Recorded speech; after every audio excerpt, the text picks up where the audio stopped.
سر، عید قربان کے حوالے سے بعد میں بجٹ ہمارے سامنے ہوگا. آپ کو کیا لگتا ہے کہ مہنگائی کا ایک اور نیا طوفان ہمارے سر پر مسلط کیا جائے گا یا پھر حکومت اس بڑے چیلنج کو بآسانی جو ہے وہ کور کر پائے گی؟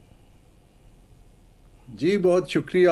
دیکھیے پہلے تو ذرا کانٹیکسٹ کو ہمیں تھوڑا سب کو سمجھنا ہے کہ بجٹ جو ہوتا ہے وہ کسی بھی حکومت کی پالیسی پرائرٹی کو فائنینس کرنے کا ایک ذریعہ یا انسٹرومنٹ ہے.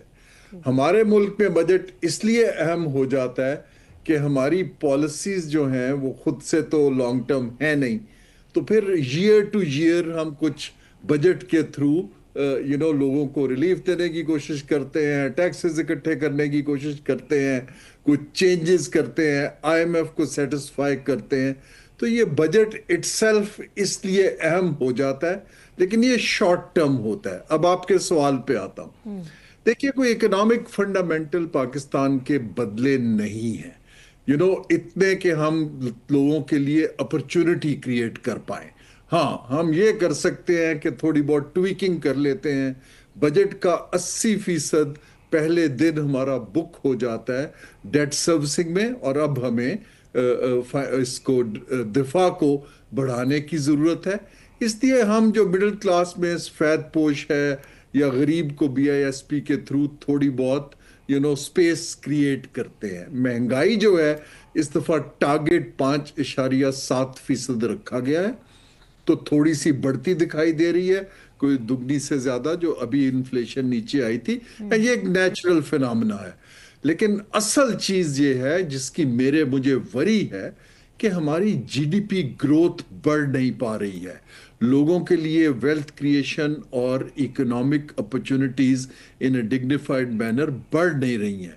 اس سے یہ ہوتا ہے کہ اکانومی میں لوگوں کا کنزمپشن پاور گرنی شروع ہو جاتی ہے، اور پھر وہ ایسٹس بیچ کے ادھر سے پکڑ کے ڈیٹ لے کے آگے چلتے ہیں، جس سے اکنامک ریوائیول مشکل دکھائی دیتا ہے.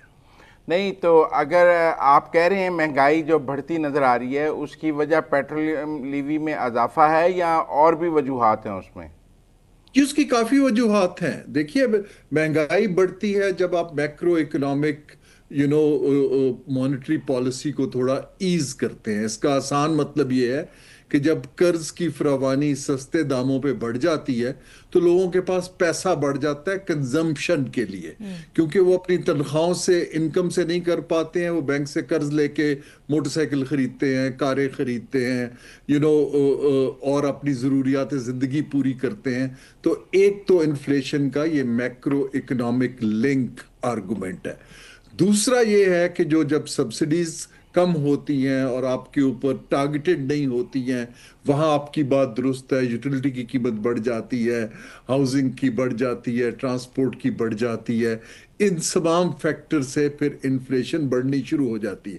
آپ کو یاد ہوگا جب آئی ایم ایف کا پروگرام آتا ہے تو وہ ڈیمانڈ کو کمپریس کرتے ہیں سود کو بڑھا کے، تاکہ منی کی سپلائی نیچے جائے، اور جب کم پیسہ ہوتا ہے تو پھر مہنگائی آہستہ آہستہ نیچے جانی شروع ہوتی ہے. لیکن یہ خالی ایک فیکٹر نہیں ہے. ایک بہت بڑا فیکٹر منڈیوں کا جو طریقہ ہے اس کی ریگولیٹری فیلور ہے، کیونکہ گورنمنٹ ابھی تک فرزودہ طریقے سے ابھی تک چھاپے مار کے پرائس کنٹرول کر کے وہ کوئی وہ مارکیٹ کا ریگولیٹری فریم ورک بہتر نہیں کر پائی تاکہ مڈل مین جہاں جہاں پیسے کما رہا ہے اس کو پکڑا جا سکے. اچھا، لیکن آپ نے جی ڈی پی کی بات کی. گورنمنٹ تو 4.2% کو فورکاسٹ کر رہی ہے اور کہہ رہی ہے کہ پھر ہم اس سے آگے اس کو 6% پہ بھی لے جائیں گے 2027-28 میں. آپ 4.2% کو پاسبل دیکھ رہے ہیں؟